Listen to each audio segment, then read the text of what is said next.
Première partie, la préparation à l'extase. Chapitre 1, Baba Yaga et notre aspiration sacrée. Au moment où j'entendis ma première histoire, je commençais à vous chercher. Rumi. Qu'est-ce qui amène un être à la vie spirituelle? D'aussi loin que nous puissions nous en souvenir, le fait d'être vivant est pour nous tous un mystère. Et ce mystère devient tangible lorsque nous sommes en présence d'un nourrisson juste après sa naissance, ou quand la mort nous frôle, frappant un être cher. Il est également présent quand nous assistons à un coucher de soleil resplendissant, ou quand le flot routinier de nos journées laisse place au calme silence d'un instant. Établir un lien avec le sacré est sans doute notre besoin et notre aspiration les plus profonds. L'éveil nous appelle de 1000 façons. Comme le chante le poète Rumi, le raisin veut se transformer en vin. Quand bien même l'oublierions-nous, nous sommes attirés vers l'accomplissement, vers le fait d'être totalement vivant. Les hindous affirment que dans le ventre de sa mère, l'enfant chante « Ne me laisse pas oublier qui je suis », mais qu'après la naissance, ce chant devient « Oh, j'ai déjà oublié ». Pourtant, aussi sûrement qu'il y a éloignement, il y a retour. Partout dans le monde, on trouve des récits de ce cheminement, des images de l'aspiration à l'éveil. Y sont décrits les différentes étapes que nous avons tous à parcourir, les voix qui appellent, l'intensité de l'initiation à laquelle nous allons peut-être être soumis, le courage dont nous avons besoin. Au cœur de chacune de ces histoires, il y a la sincérité primordiale du chercheur qui doit reconnaître honnêtement à quel point notre connaissance de l'univers est infime et combien l'inconnu demeure immense. L'honnêteté requise par la quête spirituelle nous est révélée dans le conte initiatique russe de Baba Yaga. Baba Yaga est une vieille femme sauvage au visage de sorcière. Elle connaît tout et vit au plus profond de la forêt, faisant bouillir son chaudron. Lorsque nous partons à sa recherche, nous sommes effrayés car elle nous oblige à avancer dans le noir, à poser des questions dangereuses et à sortir du monde de la logique et du confort. Le premier à venir la trouver est un jeune homme. Il frappe en tremblant à la porte de la cabane. Baba Yaga lui demande « Viens-tu de ton propre choix ou es-tu envoyé par quelqu'un » Le jeune homme, encouragé dans sa quête par sa famille, répond « Je suis envoyé par mon père. » Baba Yaga le jette alors prestement dans son chaudron pour le faire cuire. La prochaine à tenter sa chance est une jeune femme. Elle voit le feu qui couve et entend les ricanements de Baba Yaga.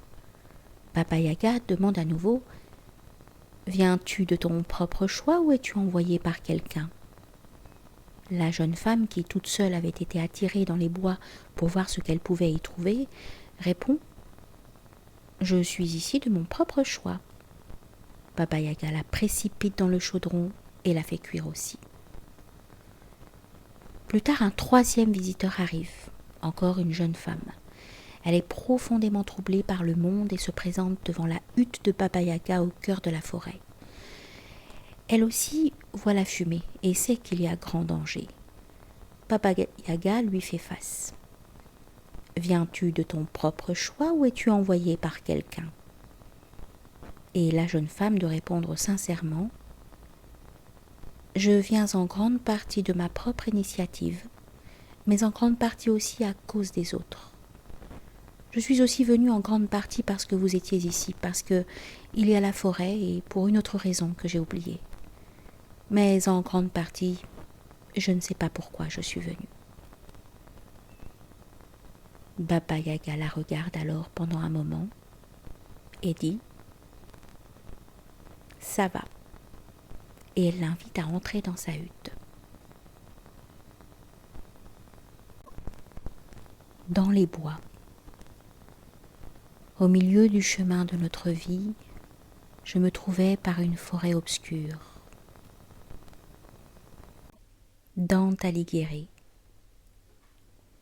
Nous ne connaissons pas toutes les raisons qui nous propulsent sur un chemin spirituel, mais d'une manière ou d'une autre, notre vie nous oblige à y aller. Quelque chose en nous sait que nous ne sommes pas ici uniquement pour peiner à la tâche. Quelque chose de mystérieux nous pousse à nous souvenir.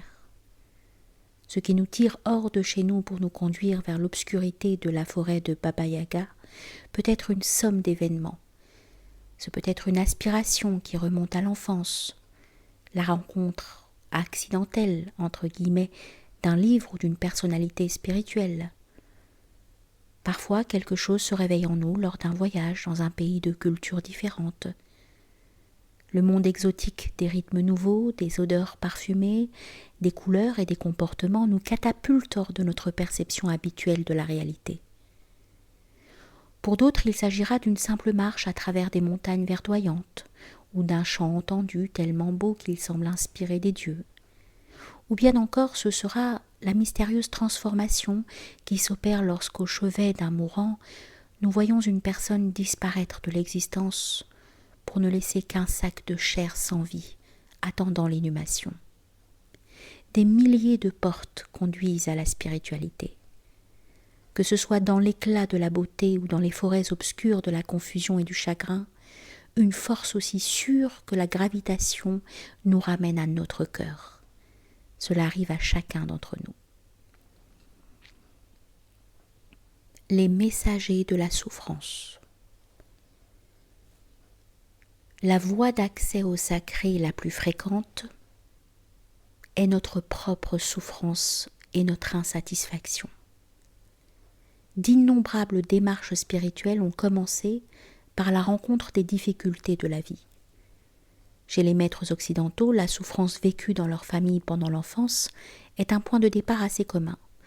Parents alcooliques ou violents, graves maladies, perte d'un proche, froideur distante des parents, conflits entre les membres d'une famille, toutes ces choses reviennent fréquemment dans leurs témoignages. Pour un maître de méditation, sage et vénéré, tout a commencé par l'isolement et la rupture, nous le citons. Quand j'étais petit, ma famille eut beaucoup de malheurs. Tout le monde hurlait, et j'avais le sentiment de ne pas appartenir à ce monde-là. Je me sentais étranger.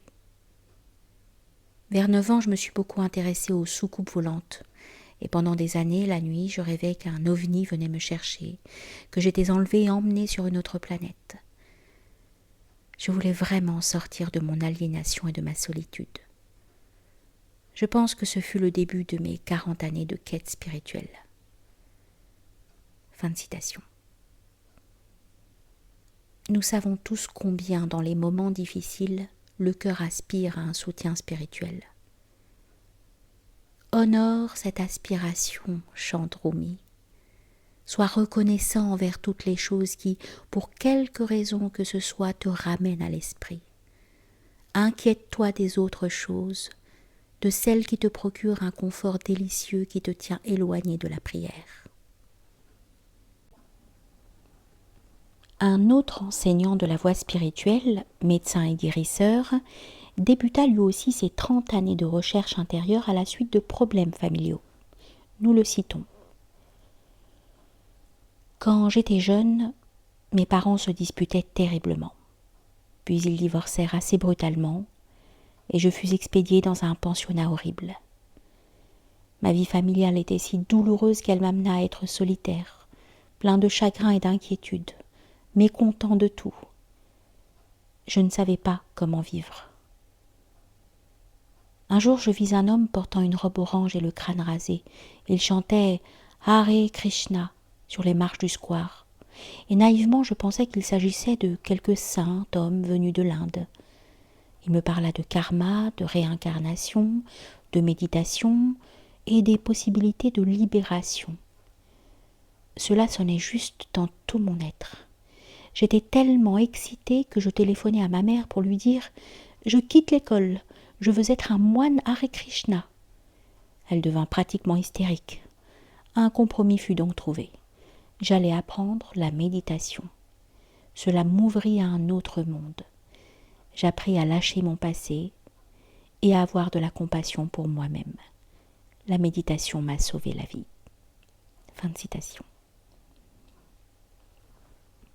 Une crise est une invitation à la spiritualité, non seulement durant l'enfance, mais à chaque fois que notre vie rencontre la souffrance. Pour beaucoup de maîtres, la porte du monde spirituel s'est ouverte quand la perte ou le désespoir, la souffrance ou la confusion les ont conduits à chercher un réconfort pour leur cœur, une plénitude non dévoilée. Le long cheminement d'un enseignant commença ainsi à l'âge adulte de l'autre côté de l'océan. Nous le citons. J'étais à Hong Kong et mon mariage allait mal. Ma plus jeune fille avait disparu d'une mort subite du nourrisson 2 ans plus tôt et sur aucun plan je n'étais heureux. Nous retournâmes en Amérique et à la Business School de Stanford, je vis une annonce pour des cours de tai chi. Je m'y inscrivis. Cela commença à apaiser mon corps, mais mon cœur lui restait plein d'amertume et de confusion. Je me séparai de ma femme et essayai diverses formes de méditation pour me calmer. Un jour, une amie me présenta à son maître de méditation qui m'invita à faire une retraite. L'ambiance dans la salle était formelle et silencieuse, tandis que nous demeurions assis des heures durant. Le 2e matin, je me vis soudain debout regardant la tombe de ma fille. Une pelletée de terre rouge avait été jetée dessus. Des larmes montèrent aux yeux et je me mis à gémir. Mes proches voisins s'agitèrent et me murmurèrent « Tais-toi ». Mais le maître s'approcha et leur dit de rester tranquilles. Pendant un moment, il me tint par les épaules. Je pleurais et sanglotais toute la matinée, ivre de chagrin. C'est ainsi que cela a commencé. Maintenant, 30 ans plus tard, je suis celui qui soutient ceux qui pleurent. Fin de citation.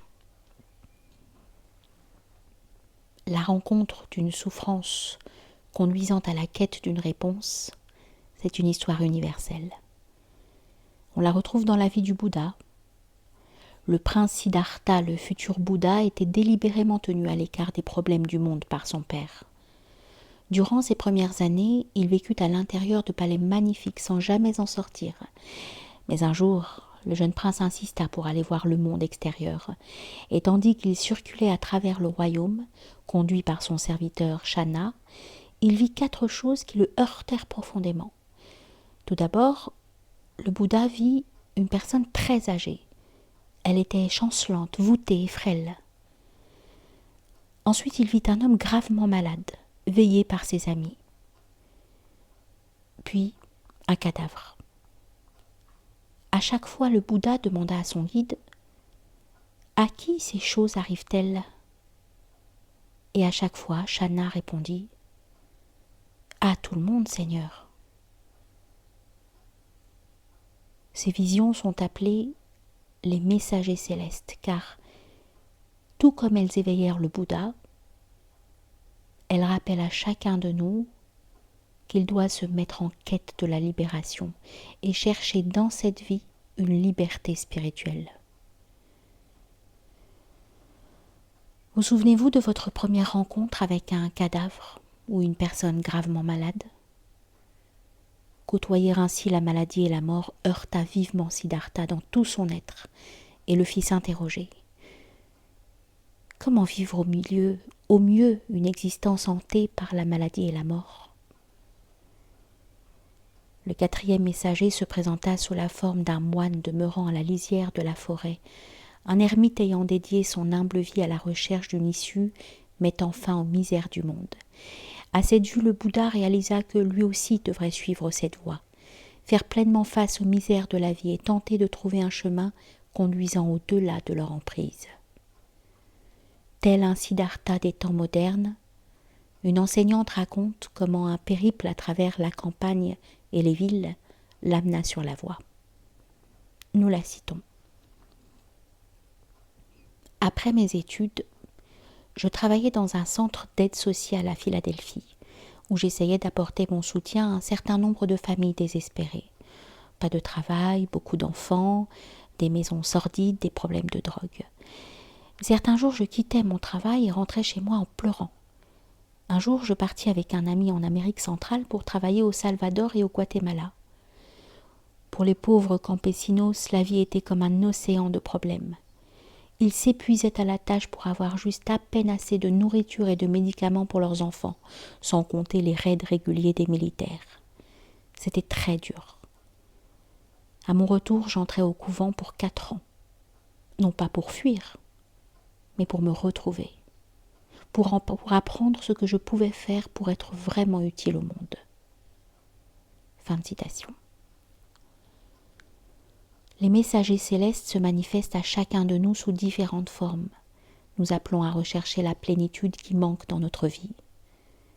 Ils ne viennent pas seulement sous forme de problèmes personnels, mais aussi à travers les misères du monde, qui ont un effet tellement puissant sur nos cœurs que ceux-ci peuvent chaque jour s'ouvrir au vu des informations.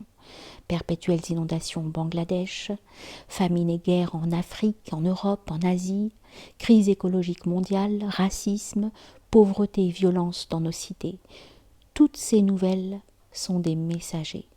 Elles nous appellent comme elles le firent pour le Bouddha. Elles nous demandent de nous éveiller. Retour à l'innocence. Il ne faudrait pas penser que cette ouverture ne se fait qu'à travers la douleur. Un autre aspect de ces forces conduit lui aussi bon nombre d'entre nous dans la forêt. C'est l'appel de la beauté, de la plénitude dont nous connaissons l'existence. Les soufis parlent de la voix du bien-aimé, et nous sommes venus au monde avec ce chant dans nos oreilles. Dans un premier temps, pourtant, c'est par son absence que nous commençons à le connaître. Lorsque nous vivons sans aucun lien ni éclairage spirituel, nous pouvons ressentir le désir profond de l'enfant perdu, l'aspiration subtile de celui qui sait que quelque chose d'essentiel fait défaut. Quelque chose qui danse à la limite de notre vision, toujours présent comme l'air que nous respirons et que nous oublions jusqu'à ce que le vent se mette à souffler. C'est pourtant cet esprit insaisissable qui nous soutient, nourrit notre cœur et nous sommes de chercher en quoi consiste la vie. Nous sommes amenés à revenir à notre vraie nature, à notre cœur sage et connaissant. Cette aspiration sacrée peut s'élever dès l'enfance, comme ce fut le cas pour le maître zen d'une communauté importante en Europe. Nous le citons. Je me souviens avoir eu, enfant, des expériences d'émerveillement et d'identification au monde. Je m'identifiais aux collines et les voyais danser, aux rivières, dans les vallées. Un jour, je me suis imaginée partie intégrante de la grande tempête qui, cet été-là, balayait notre ville. Vers 12 ans, je reconnus combien le jeu de la vie était incroyable et à quel point il dépassait largement tout ce que je connaissais. Ensuite, j'oubliais tout et retournais jouer au football ou avec mes camarades jusqu'à ce qu'un autre moment de cette douce et naïve ouverture se produise à nouveau. Plus tard, à l'université, j'écoutais un swami indien parler du monde de la nature et de ses mystères. Je me mis à pleurer sans retenue. J'étais tellement touchée, c'était comme si j'étais en train d'écouter parler le Christ. J'ai commencé alors à me souvenir de cette connexion innocente de mon enfance. Quand vous réalisez combien vous avez perdu, vous vous devez de partir à nouveau à la recherche de ces moments où votre esprit pour la première fois était devenu vivant. Fin de citation. Au fil des ans, une société pragmatique et matérialiste peut supplanter le mystère originel de notre enfance. Très tôt, nous sommes envoyés à l'école pour grandir, entre guillemets, pour devenir sérieux. Et si nous ne quittons pas notre innocence d'enfant, la plupart du temps le monde se charge de nous l'extirper. Il y a une centaine d'années, le peintre américain James McNeill Whistler fut confronté à cette situation en classe de génie militaire à l'académie de West Point. On demandait aux étudiants de dresser le plan précis d'un pont et Whistler présenta un très joli dessin pittoresque et détaillé avec une arche en pierre au sommet de laquelle 2 enfants étaient en train de pêcher. Le lieutenant responsable lui ordonna « C'est un exercice militaire, enlevez-moi ces enfants du pont. » Whistler proposa alors un dessin dans lequel les 2 enfants, cette fois, pêchait au bord de la rivière. « Je vous ai dit d'enlever ces 2 enfants du croquis, » dit le lieutenant en colère. La dernière version présentée par Whistler fut donc celle d'un pont au-dessus d'une rivière dont l'une des rives contenait 2 petites pierres tombales. Comme l'a écrit l'écrivain existentialiste Albert Camus, la vie d'un homme n'est rien d'autre qu'un long voyage à travers les méandres de l'art pour se réapproprier les quelques instants où son cœur pour la première fois s'est ouvert. La tradition zen décrit ce voyage dans le récit du bœuf sacré.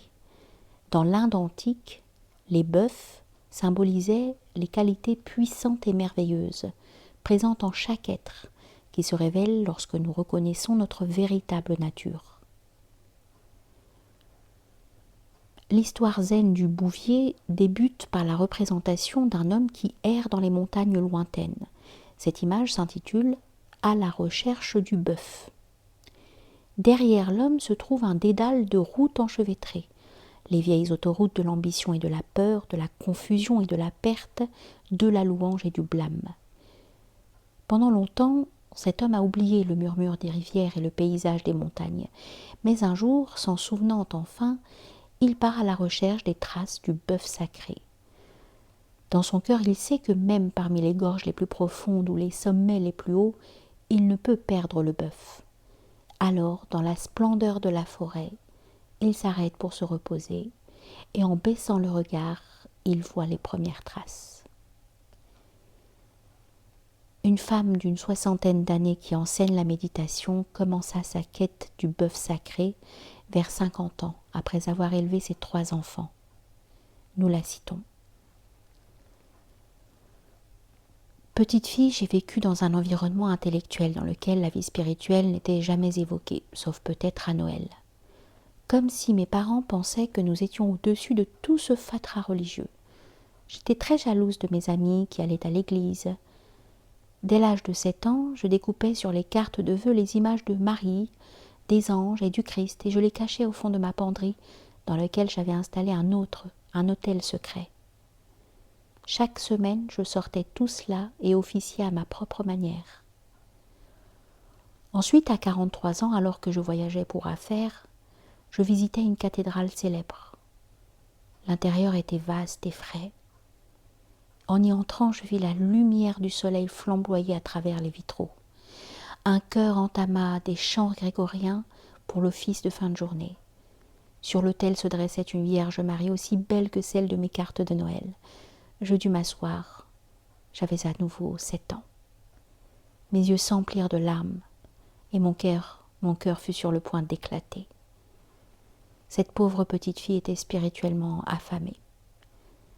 La semaine suivante, je me rendis à un cours de yoga et m'inscrivis à une retraite méditative.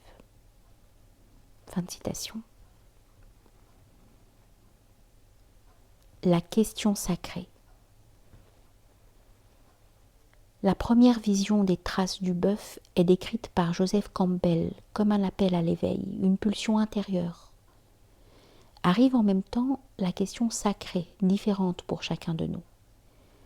Il y a ceux qui se dépattent avec la douleur, ceux qui veulent simplement savoir comment vivre mieux. Certains s'interrogent sur ce qui est important ou sur le sens de la vie. D'autres se demandent comment aimer, qui ils sont ou comment être libre. D'autres enfin, courant jour après jour, se posent la question « À quoi sert de tant courir ?» Certains des maîtres interrogés disent s'être tournés vers la philosophie pour répondre à leurs questions, alors que pour d'autres ce fut la voie de la poésie et des arts. Le questionnement sacré est à la source de nombreux poèmes. Yeats écrivit « La rhétorique est le discours que vous utilisez pour les autres, la poésie pour vous-même. » L'appel au voyage est comme un poème à demi composé qui attend d'être achevé. Kabir, le poète mystique indien, demande « Pouvez-vous me dire qui a construit cette maison qui est la nôtre et vers où vous courez avant de mourir ? Pouvez-vous trouver ce qui a vraiment de la valeur dans ce monde ? quelle que soit la source de ce profond questionnement, nous devons aller là où il nous conduit. Une enseignante bouddhiste vit ces questions s'accroître lorsqu'elle compléta sa formation dans un service psychologique. Nous la citons. J'avais fini mon doctorat en psychologie et avais commencé à travailler dans une unité pour adolescents et dans un service de prévention du suicide. Pendant des années, j'avais cru que la psychologie apportait toutes les réponses que je cherchais. Mais plus je travaillais, plus ma confiance commençait à défaillir. Du fait des souffrances non soulagées que je rencontrais, l'idée que la psychologie allait me donner toutes les réponses finit par me sembler ridicule. Dès lors, vers où devais-je me tourner pour comprendre cette vie ? En 1972, je rendis un jour visite à une amie de Berkeley et pendant que nous marchions, elle rencontra un homme d'origine étrangère qui était jovial et serein. Elle commença à lui parler. Par la suite, elle m'expliqua qu'il s'agissait d'un lama tibétain et m'invita à son enseignement sur les rêves. Je n'en compris pas un mot, mais à un moment donné, lorsqu'une femme l'interrogea sur les actes de compassion et que je vis sa manière d'y répondre, la compassion ne fut plus un simple mot. Il eut dans sa réponse une manifestation de compassion qui toucha profondément mon cœur. J'étais abasourdie. Jusqu'à cet instant, j'avais considéré la compassion comme un mot, un joli nom religieux qui n'avait aucune réalité. Vous savez, juste une belle idée. Là, c'était une force vivante et j'étais très intriguée. Je voulus savoir ce qu'il en était. Cela m'a ouvert la porte de la spiritualité. Fin de citation. Une femme d'affaires de Chicago, élevée dans une famille très unie, mena une vie tout à fait classique jusqu'à ce que sa réussite professionnelle lui devienne pénible et vaine. Elle commença alors à tout remettre en question. Nous la citons. J'étais la troisième de 5 enfants qui s'adoraient tous. J'allais à la messe tous les jours et fis mes études dans une école catholique de filles jusqu'à l'université. Fillette, je priais souvent et avec ferveur. Je faisais des offrandes pour les âmes au purgatoire, accomplissais toutes sortes de rituels très naïfs pour me souvenir de Jésus et de combien il m'aimait. Puis je me mariai. Nous étions dans les tumultueuses années 60 et dès mes 29 ans, j'avais déjà divorcé. Entré dans un mode de vie plus large, plus osé et plus effrayant que celui connu jusqu'alors, j'obtins mon diplôme de la Business School de Chicago et dans le même temps entrepris plusieurs années de thérapie. La trentaine fut pour moi un enfer. Je me débattais dans une longue et profonde dépression sans avoir la moindre idée de qui j'étais et de ce que je pouvais espérer de la vie. La seule chose que je sus faire fut de me plonger jour et nuit dans le travail. Et en 10 ans, je devins la première femme vice-présidente de notre société. Cette élection donna lieu à une cérémonie dans les salons du Carlton, et ce succès fut tout d'abord enivrant. C'était une compensation pour les autres manques. Mais peu à peu le charme se dissipa, et ma vie m'apparut terriblement égocentrique. Les riches devenaient plus riches, et les pauvres pataugeaient au bas de l'échelle. Je réalisais que j'avais ma part dans ce problème, et que je n'en tirais pas la moindre satisfaction. 2 de mes plus proches amis moururent, puis ce fut au tour de ma mère de tomber malade. Mais je démissionnai pour prendre soin d'elle, mettant un terme à mon partenariat. Je découvris qu'être là, près de mon père et de ma mère confrontés au choc et à leur refus d'accepter la situation, était la chose la plus satisfaisante de ma vie. Je devins bénévole dans un hospice et commençai à méditer.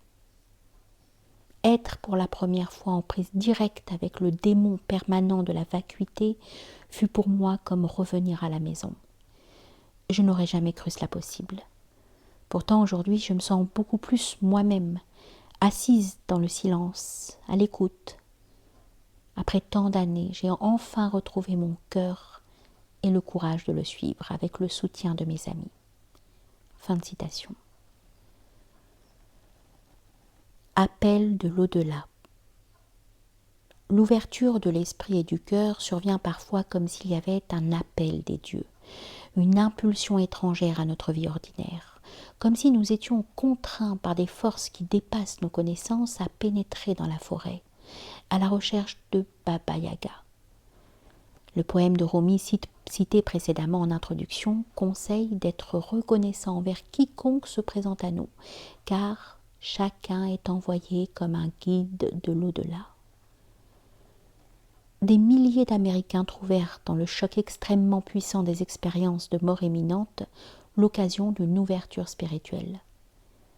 Dans son livre « Des enfants dans la lumière de l'au-delà », le docteur Melvin Morse étudie les expériences de mort imminente des enfants.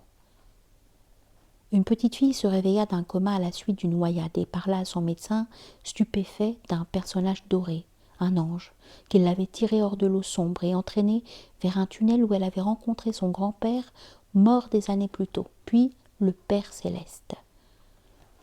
Les uns après les autres, les récits des enfants évoquent la découverte d'une lumière dont nous sommes tous constitués, d'une lumière porteuse de tout ce qui est bon. Après cela, vous n'avez, disent-ils, plus peur de devoir vivre quoi que ce soit. Un maître soufi parle de l'accident de moto qu'il eut à 19 ans. Nous le citons. J'étais dans un état critique avec des fractures et des lésions internes.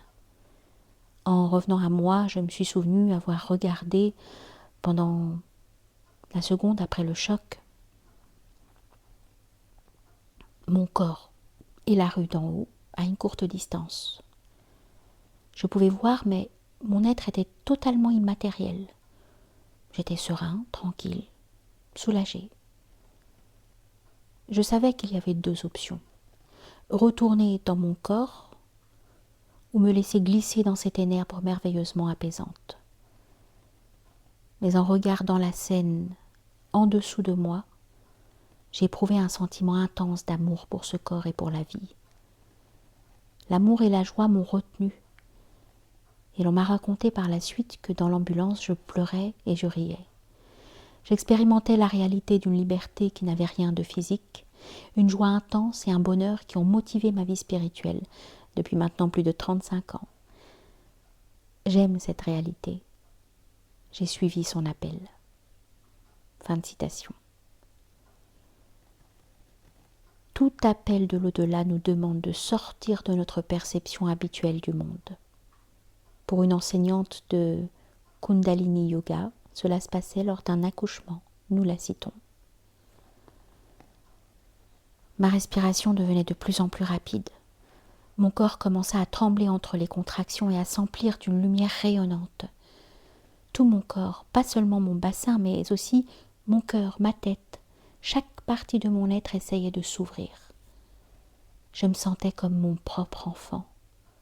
Je me dilatais, englobant toutes les énergies du monde.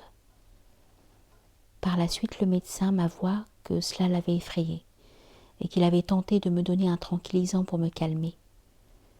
Mes yeux étaient grands ouverts, émerveillés. À partir de cet instant, j'ai constamment voulu apporter cette énergie dans ma vie. Fin de citation. Bien que notre culture et notre monde matérialiste et scientifique tentent de nous écarter de la vaste source de notre vie, celle-ci ne saurait être niée. Qu'il soit anodin ou marquant, nous entendons très souvent des récits de cœur, d'esprit ou d'âme qui s'éveillent à une plus large vision de la réalité. La maladie peut aussi nous inciter à avancer. Un lama occidental raconte, nous le citons, « J'étais venu en Californie où je vivais de l'air du temps dans une communauté. Un jour, je me retrouvais avec une hépatite que j'allais soigner dans une cabane que l'on m'avait prêtée dans les montagnes de Santa Cruz. Je vomissais chaque nuit, ma peau était jaune, je me sentais au bout du rouleau physiquement et psychiquement. J'avais tout abandonné et je ne savais plus ce que je devais faire. Une nuit, j'entendis chanter. Je me levai et regardai par la fenêtre près du lit. À travers les gouttes d'eau, je vis un homme assez gros assis dehors, une main sur sa coiffe noire. Des gonds et des chants résonnaient fortement dans ma tête. Il resta là pendant longtemps et finalement je me rendormis. Quand au matin je me réveillai et allai me regarder dans la glace, ma peau était claire et je me sentais mieux. Je sortis dans les bois pour la première fois depuis des semaines. Je m'assis près du ruisseau et je pleurais. Plus tard, j'entrai en contact avec une troupe de théâtre tibétaine composée de hippies que je suivis jusqu'au Népal. Le 16e Karmapa, maître du bouddhisme tibétain, revint à Katmandou pour la première fois depuis 30 ans. J'allais le rencontrer avec 2 autres occidentaux et il nous dit qu'il attendait notre visite. J'étais stupéfait. C'était l'homme derrière ma fenêtre à Santa Cruz. Il nous fut alors expliqué qu'il pouvait se manifester dans nos rêves et que nous pouvions ainsi guérir de maladies. Se réjouissant de notre visite, il nous dit, après de nombreuses journées passées ensemble, que nous avions tous été tibétains dans nos vies précédentes, de vieux compagnons à lui. Un des lamas les plus âgés me montra une photo de notre monastère. Que tout ceci fût vrai ou pas, toujours est-il que j'eus l'impression de retrouver enfin ma maison. Aujourd'hui, 32 ans plus tard, nous sommes tous les 3 devenus nous-mêmes lamas. Fin de citation. L'appel de l'au-delà peut se faire de 1001 façons. Nous ne saurions donc ignorer l'effet des hallucinogènes sur la vie de nombreux enseignants actuels. Andrew Weil, un médecin de Harvard qui a étudié l'emploi des substances sacrées à travers le monde, écrit « De la Chine à l'Inde, de la Grèce aux Amériques, les traditions des cultures les plus anciennes incluent toute l'utilisation positive de substances psychotropes. » Fin de citation. Parmi ceux qui se sont engagés dans un chemin spirituel, bon nombre virent leurs portes de perception s'ouvrir d'un seul coup grâce à des expériences psychédéliques. En fait, la plupart des enseignants spirituels occidentaux actuels suivirent cette voie, au moins en partie. Un mauvais usage de ces substances comporte de multiples dangers et nous connaissons tous les conséquences tragiques de leur abus. Mais qu'on le veuille ou non, elles font partie de notre héritage. De la génération zen des années 50 aux hippies des années 60 et 70, jusqu'aux adeptes du chamanisme des années 80, bon nombre de chefs spirituels que j'ai rencontrés m'ont parlé des conséquences de leur expérience d'altération de la conscience. Un maître de méditation français qui a passé plusieurs années en Inde et au Tibet n'avait au départ aucune idée du chemin spirituel. Nous le citons. J'étais un jeune artiste vivant au bord de la mer en quête des plaisirs de la vie. Un jour, ma compagne me quitta et quelques amis de retour du Mexique me mirent dans la main 2 doses de LSD en me disant « Prends-les, après tu ne seras plus jamais le même. » Et plus jamais je ne fus le même. J'eus des visions, je vis des royaumes spirituels, des formes artistiques que je n'aurais jamais pu imaginer avec mon seul esprit. Ensuite, une ouverture se fit immense dans laquelle je mourus, me dissolvant dans un monde mouvant. Agonie et extase, j'étais partie. Je sus qu'en fin de compte, toute une vie est un pèlerinage spirituel, un voyage de retour à cette compréhension. Après cela, dès que je le pus, je partis en Inde. Fin de citation. Un autre enseignant qui étudia les mathématiques à la Columbia University de New York se souvient, nous le citons. J'avais toujours été intéressé par les lois de l'esprit. C'est ce qui m'avait poussé vers les mathématiques. Un jour, mon compagnon de chambre me donna une grande omelette aux champignons hallucinogènes. Après l'avoir mangée, les sons et les couleurs s'intensifièrent à un point jamais expérimenté jusqu'alors. D'une certaine manière, mon cœur fondait, simplement ouvert. Je connaissais le monde en le ressentant, en fait, en l'aimant. Je réalisais comment l'amour unissait toutes les choses. Je marchais jusqu'au cloître, le vieux monastère du parc de Fort-Tryon. Les pierres se mirent à chanter pour moi. Je rendis visite à Merton. Maintenant, je vis dans un monastère trappiste depuis 21 ans. En fait, depuis ce jour-là. Fin de citation. Une enseignante zen, assez connue, commença également sa quête spirituelle par des voyages psychédéliques. Puis elle comprit que les visions de ses premières expériences ne suffisaient pas et se rendit alors en Corée, au Japon, en quête d'un maître zen. Elle visita de nombreux temples, mais aucun endroit ne semblait convenir. De retour à Kyoto, la cité du zen, il lui vint à l'esprit de prendre du LSD et de se rendre dans le temple le plus vénéré de la ville. Nous la citons. Je marchais lorsqu'une force m'arrêta, comme une main énorme et invisible. J'étais stupéfaite. C'était comme si les dieux ne voulaient pas m'autoriser à faire un pas de plus. Que pouvais-je faire ? Je me détournai et franchis les portes d'un temple qui était là près de moi, dans cette rue. À l'intérieur, il y avait un homme petit, assis les jambes croisées, enseignant dans un anglais très simple. Il disait les choses les plus claires que j'ai jamais entendues à propos de l'esprit et du cœur. C'était l'étape suivante, exactement ce que je cherchais.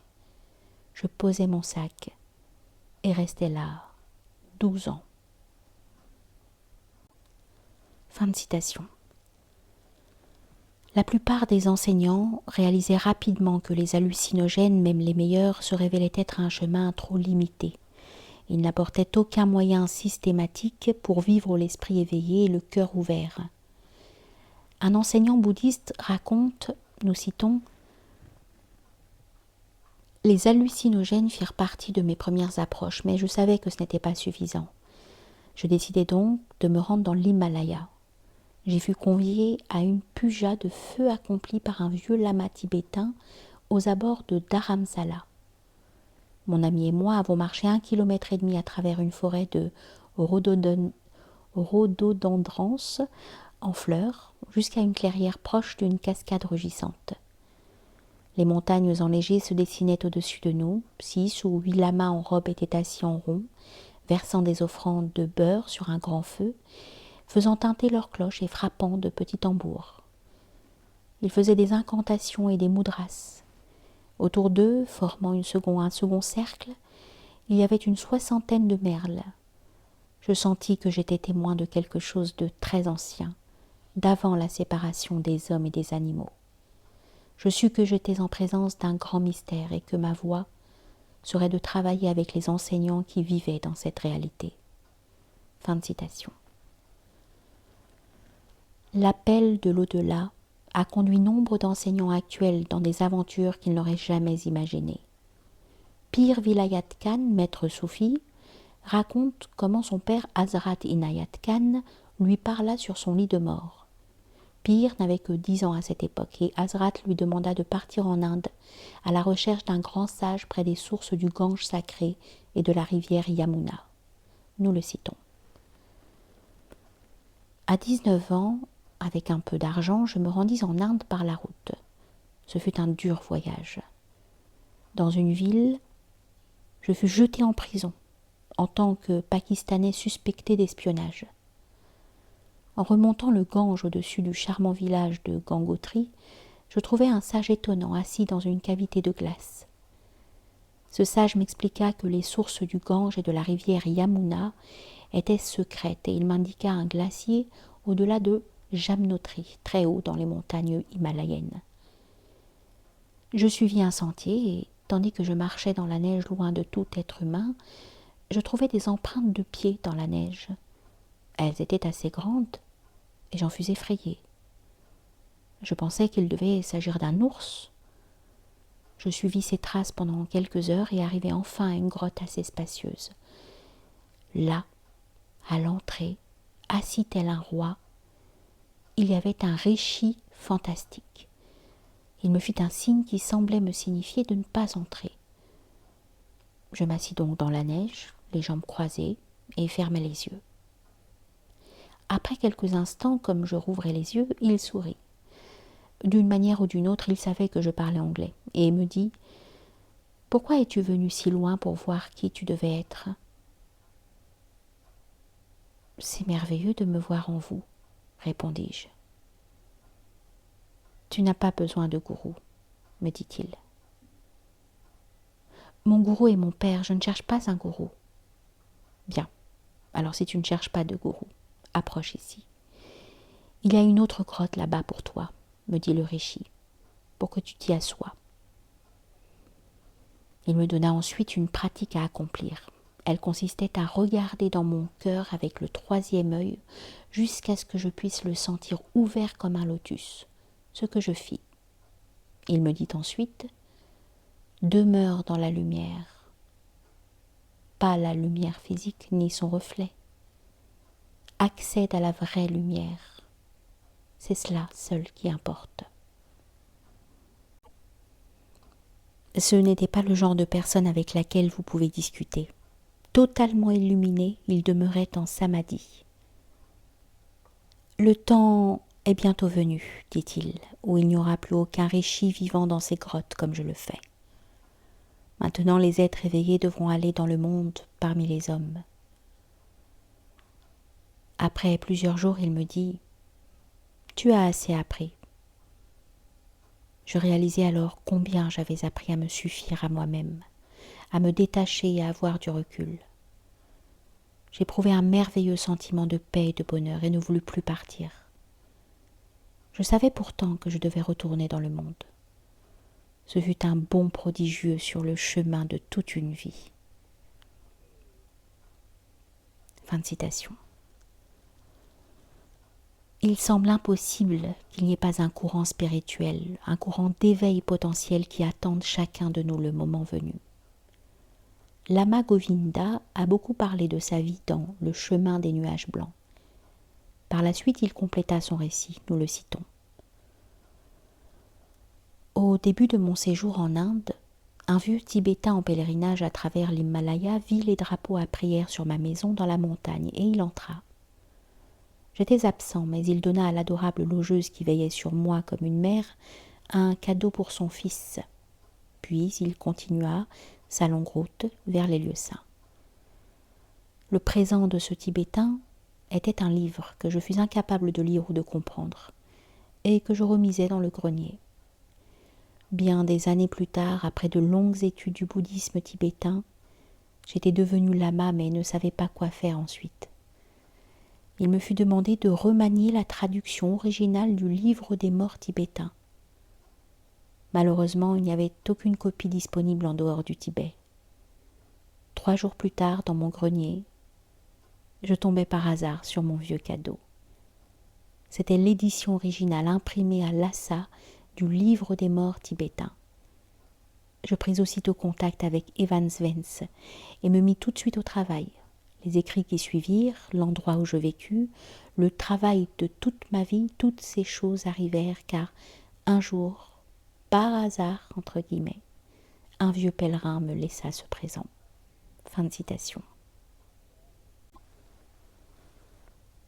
Retrouver sa vraie demeure.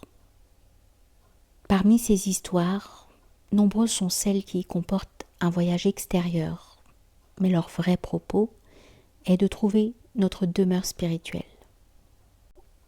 Il ne s'agit pas de comparer ces récits exotiques et en quelque sorte magiques avec nos propres histoires. Nous avons chacun notre parcours unique, notre propre appel au retour. Ces récits, par contre, peuvent heurter notre mode de fonctionnement et nous amener à nous souvenir, à nous rappeler que nous sommes tous ici pour une mission de grande importance. Chacun de nous, à son rythme, doit s'éveiller en ce qui va nous y conduire, doit s'éveiller et ce qui va nous y conduire peut rester caché dans notre grenier pendant des années, attendant que nous finissions d'élever nos enfants ou que nous menions à terme notre carrière professionnelle. Mais un jour, cela apparaît en enfonçant la porte et en nous disant « Que tu sois prêt ou pas, me voici ». Être vivant est déjà en soi l'expression d'un mystère. Les indices quant à notre vraie nature sont constamment autour de nous. Quand l'esprit s'ouvre, quand le corps change ou quand le cœur est touché, tous les éléments de la vie spirituelle se révèlent.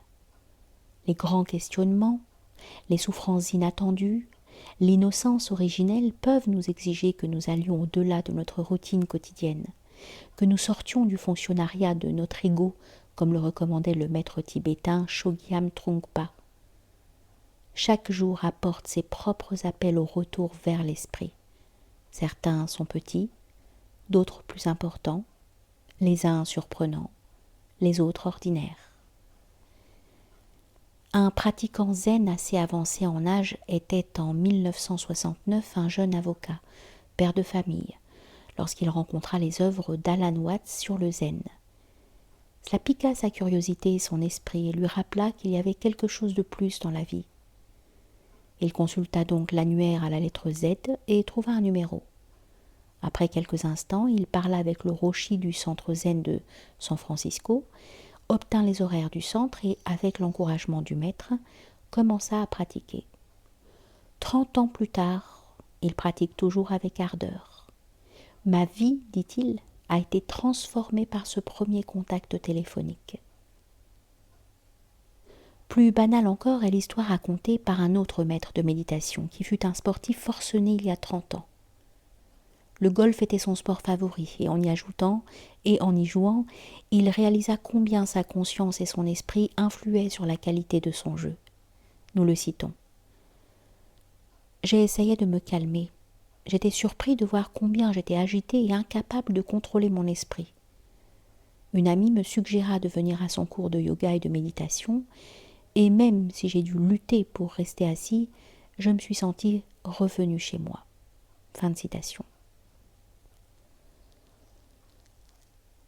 Les pistes sont là pour chacun de nous, mais notre famille et notre éducation nous ont appris à prétendre ne pas les voir. Une femme juive, maintenant rabbin, raconte que sa famille ignorait tout enseignement spirituel. Leurs visites occasionnelles au temple réformé étaient surtout dues à des responsabilités sociales et à la cuisine cachère. Il lui fallut donc, comme le dit Rilke, aller vers une église d'Orient oubliée de notre Père.